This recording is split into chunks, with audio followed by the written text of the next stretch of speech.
Continuing with the story about Gretchen, that woman is a chooser of the living. I've kind of titled this. And the scene here is 4 American boys on dirt bikes are racing up. And one of them's name is Jeff Higgins. And they're all like Dungeons and Dragons. They're gamers, computer geeks. All 4 of them.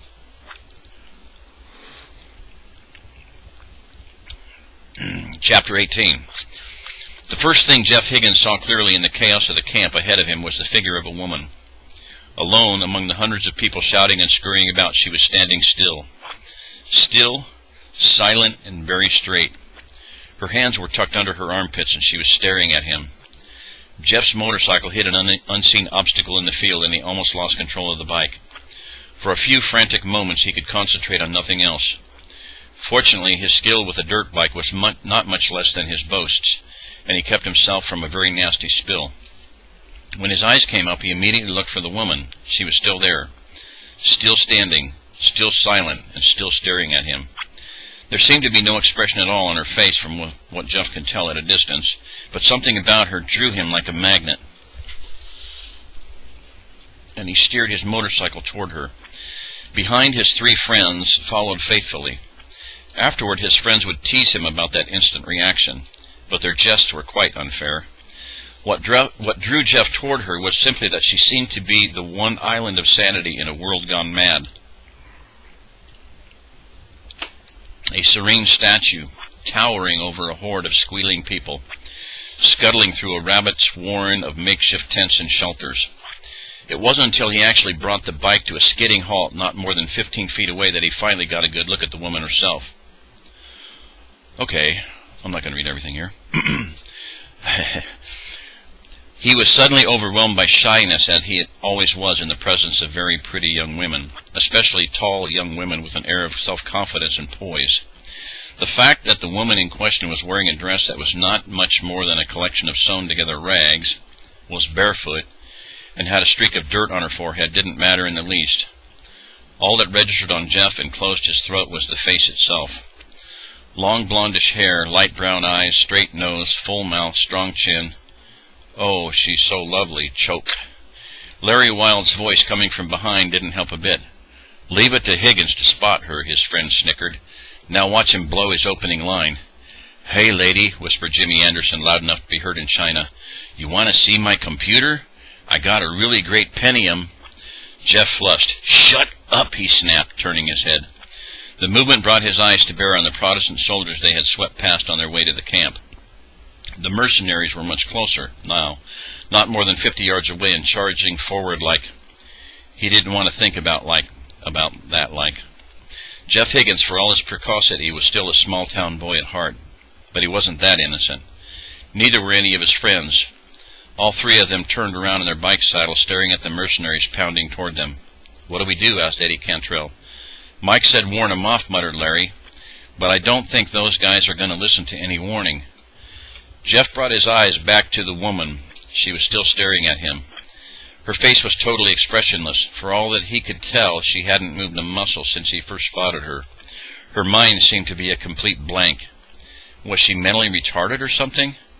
Then finally, Jeff noticed the women kneeling in a circle around her, young women, all of them babbling something, prayers, he thought, and all of them were weeping. His eyes rose back up and met the gaze of the standing woman. Light brown eyes, empty eyes, blank. Understanding came, and with it a rage he had never felt in his life. Over my fucking dead body. Deliberately, slowly, he lowered the bike's kickstand and climbed off. Then he removed the shotgun slung over his shoulder. A 12-gauge pump action it was, loaded with buckshot. It had belonged to his father, just like the 9mm pistol holstered to his waist. Jeff began stalking toward the oncoming mercenaries. They were 30 yards away. He pumped around into the chamber. He heard Jimmy shout something about Mike, but he didn't catch the words. They were commanded to. I just warned the mercenaries off, but they're facing an army, 4 boys. His ears were too full of the sound of his own rushing blood. He didn't hear Larry's response and felt a moment's rush of comradeship. Mike can kiss my ass. Hold on, Jeff, I'm coming. Jeff didn't hold on. He didn't even think. When the first mercenary was 15 yards away, he brought the shotgun to his shoulder. The mercenary stumbled to a halt. The 10 or so men with him did likewise. Jeff moved the shotgun, waving it slowly back and forth to cover the entire little crowd. Dimly he sensed a tide of other mercenaries breaking around the knot, and he had stopped. They were spilling around the edges, moving toward the other parts of the camp, but they were slowing, he thought. He caught a glimpse of several of them off to the side, staring at him. One of them was reloading his arquebus. The other 2 were fingering their pikes. The men in front of him were all pikemen. Fortunately, they could run him down, but not before he killed several. Then Larry was standing on his left, his own shotgun leveled. And then not a second later, Jimmy and Eddie were bracing him on the right. Both of them had their own shotguns up also. Jeff heaved a sigh of relief. He had acted without thinking, on impulse. Now that some time had elapsed, he realized how insane his situation was. Their situation, actually. Even with his 3 friends, even armed with pump-action shotguns, Jeff could no more than have held off that mob of several hundred mercenaries than he could have stopped a stampede. Yet, he raised his head a little, taking his eye off the barrel of the shotgun, and swept his head around. The mob was stopped, well, in a manner of speaking. The Protestant mercenaries had poured around the group which Jeff had halted in its tracks. The 4 American boys were now, for all practical purposes, surrounded. Dozens of mercenaries in the inner ring were staring at them. Others were pushing forward to look over their shoulders. Jeff had a sense that other mercenaries were starting to tear at the edges of the Catholic camp, but he wasn't certain. Everything was very chaotic. "So, what's the plan, Kimosabe?" hissed Larry. Jeff hesitated. He had no idea what to do. He was amazed that the mercenaries hadn't already attacked them. He decided that they were simply too confused by the situation to know what to do. So am I, for that matter. Then Jimmy's squeal of glee came, and then the bellowing hoot of the first truck's air horn. And Jeff Higgins found himself fighting not to tremble. The 7th Cavalry had arrived, so to speak, in the proverbial nick of time. The coal-hauling trucks which Mike and his men had converted into armored personnel carriers were not really off-road vehicles, but they would do well enough on flat ground, as long as rain hadn't turned the soil into mud. The drivers were pushing their vehicles at a reckless pace under the circumstances. It didn't help that the steel sheeting which had been welded over the cabs left them with only narrow slits to steer by. In the cab of the lead truck, Mike was holding on for dear life. The driver had an air-cushioned seat, but all Mike had was a thinly upholstered one, which provided almost no protection from the jolting ride. The driver yanked on the cord over the door, blowing another blast through the air horn. "You want me to slow down?" he asked. "No," shouted Mike. He squinted through the slit in the steel plate over the window. "Damn those kids," he muttered. "Warn them off," I said. Instead, an unseen furrow sent him lurching half off the seat. "They're making like Davy Crockett at the Alamo." But for all the grousing in the words, his tone was not hostile, not in the least. Mike caught another glimpse of the 4 boys, staring down a huge mob of thugs with leveled shotguns, and felt a surge of pride. "My kids, hit that horn again," he commanded. "Just lean on it, and step on the gas." The ride got worse. "Where do you want me to park the truck when we get there?" asked the driver. Mike laughed. "Don't park it at all. Just drive right into that crowd of goons and start circling the boys." Seeing the driver's frown, he laughed. "What? Are you worried about getting a ticket?" Harshly.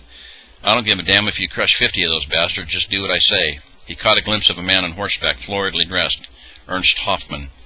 The mercenary leader was in the middle of the crowd, giving some kind of speech. "You see him?" Mike demanded. The driver nodded. "Aim right for him. Try to run him down." The driver looked startled. Then, seeing the grim and implacable look on Mike's face, he forbore any protest. A moment later, he even grinned. "Yes, sir. 1 roadkill coming up." By the time the truck arrived, none of the mercenaries were staring at Jeff and his friends any longer. They had turned around and were gaping at the monsters charging toward them. In truth, few of those soldiers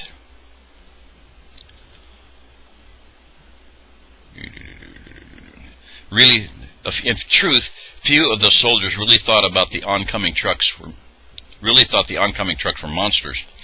Men of their time were already accustomed to machinery and manufacture. Wagons, wheels, gears, crank shafts, glass, everything except rubber and the internal combustion engine. The Bohemian Hussites more than a century earlier had even developed their own version of armored personnel carriers. The machines of the time were primitive, of course, and the mercenaries wondered where the horses were that were pulling the things, where they were hidden, but they were still able to recognize the trucks for what they were. Vehicles, not magic beasts. Still, the oncoming things were larger than elephants, and they were charging forward faster than any vehicles those mercenaries had ever seen. As they neared, the armored cabs of the trucks loomed up like battlements. Then the mercenaries spotted the slits in the fronts of the things, and the bigger slits along the steel sides, and they knew. War machines. Those slits would be spouting gunfire any moment, the same gunfire which had shattered Tilly's tercio. They broke even faster than they had when Tilly's pikemen charged. In an instant, all thoughts of plunder and rapine vanished. The mercenaries were simply scrambling to get out of the way. Jeff didn't start laughing until he realized what the driver of the lead truck was doing. Then for the next several minutes, he and his friends were howling with glee. Their shotguns on safety, they had all been well trained by their fathers and uncles, were lowered, held in loose hands. The lead truck and then another were playing tag with Ernest Hoffman. The scene was utterly comical for all its deadly potential. None of those truck drivers were trying to miss. The portly mercenary leader's horse pitched him after the first truck roared past. Thereafter, Ernst Hoffman was waddling on his own. He lasted for 5 minutes, scampering through the torn-up fields of what had once been fertile farmland before he collapsed from fear and exhaustion. One truck roared up and stopped just a few feet short of crushing him. A figure clambered down from the passenger's side of the cab and stalked over to Hoffman. The mercenary leader looked like a pig lying on its side, flanks heaving. Even from the distance, Jeff could recognize Mike Stearns. He couldn't make out the face, but Mike's athletic stride was unmistakable. He saw Mike lean over, something glinting in his hand. It was the work of seconds to haul Hoffman's arms around to his back and put on the handcuffs. "Yes!" shouted Jeff, his fist pumping. "My man!" He looked around. All of the mercenaries within sight were surrendering. There had been 12 trucks in that charge. 3 of them were near the Catholic camp, protecting it. The rest, except for Mike's truck, had formed a wide circle around the milling mob of Protestant soldiers. Some of the mercenaries, Jeff suspected, had managed to escape the encirclement, but most of them were lowering their weapons and raising their hands. "A nice day's work," exclaimed Larry. The young man, was filled with elation. Just like Mike planned, the Catholic mercenaries are whipped, and these so-called Protestant bastards. He jeered at the huddling knot of soldiers and jerked his thumb over his shoulder, pointing to Badenburg. Some of the surrendering soldiers were staring at the town also, obviously longing for the safety of its walls. Far, too far. They had been well and surely trapped. Jeff stated the obvious. Ernst Hoffman's reign of terror is over. Then she was there.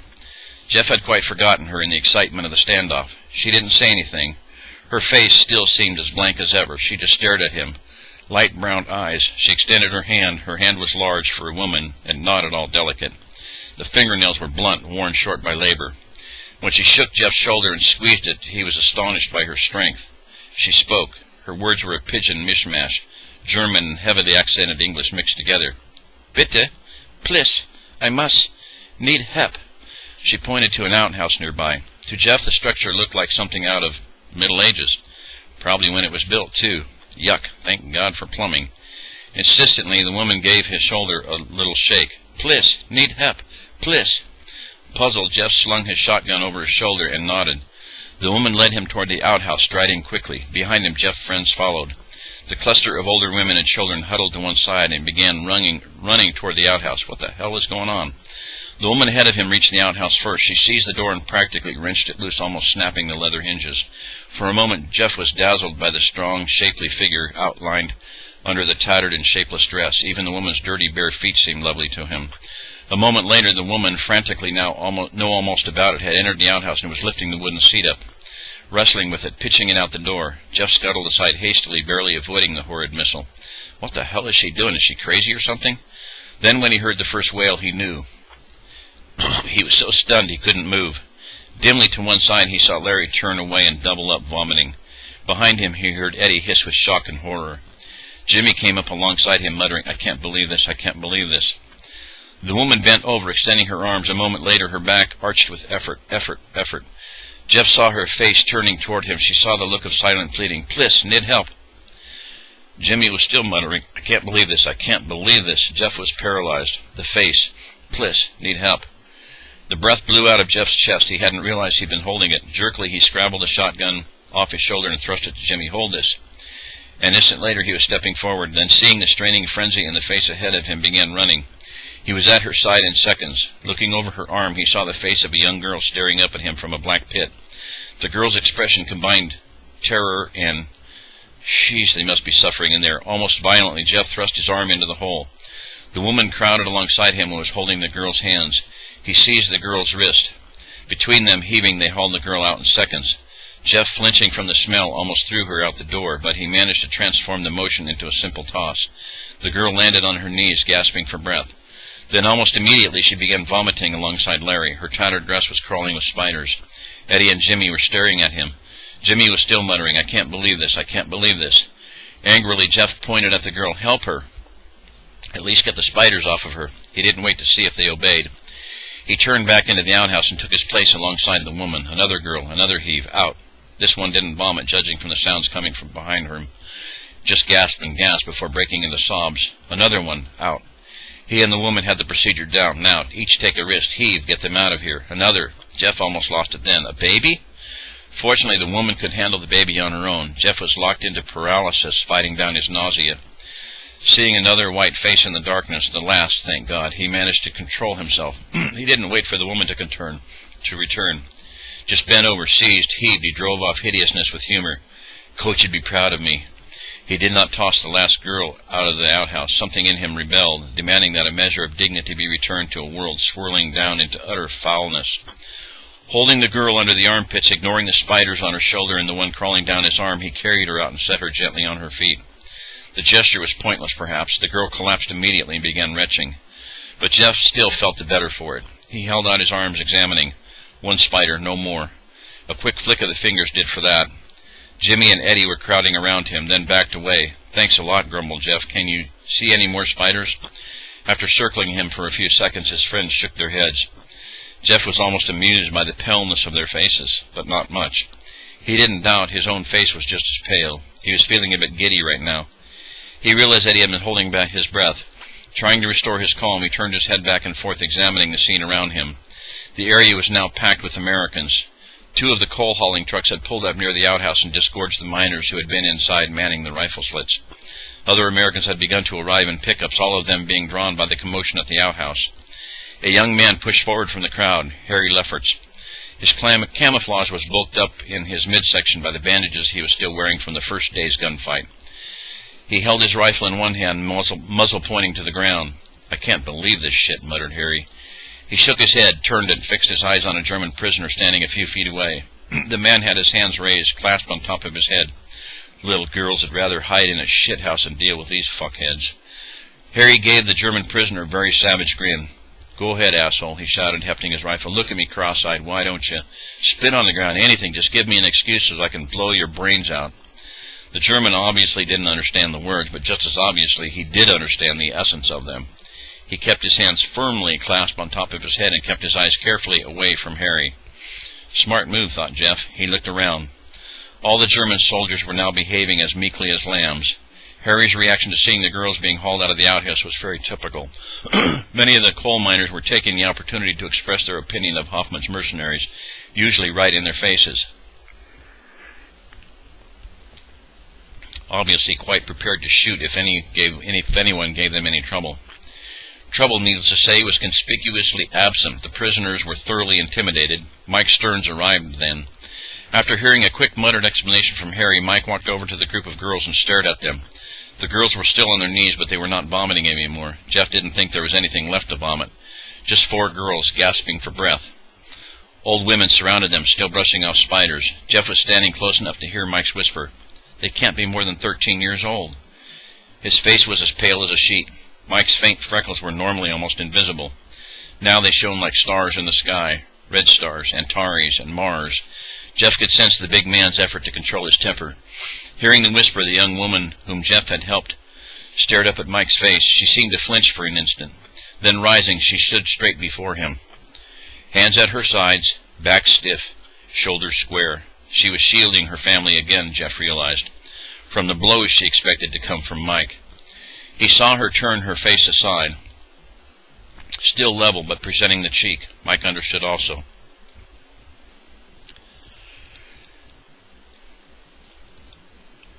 He whispered, "What a nightmare world." He started to raise his hand as if to comfort the young woman, but dropped it. The gesture seemed feeble, helpless. "What can you say? What can you do?"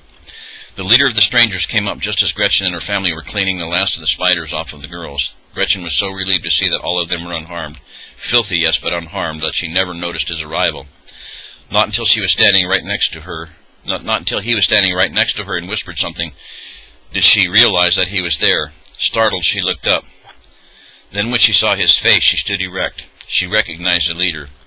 He was the one who had captured the Protestant chieftain. He was even bigger up close than she had realized.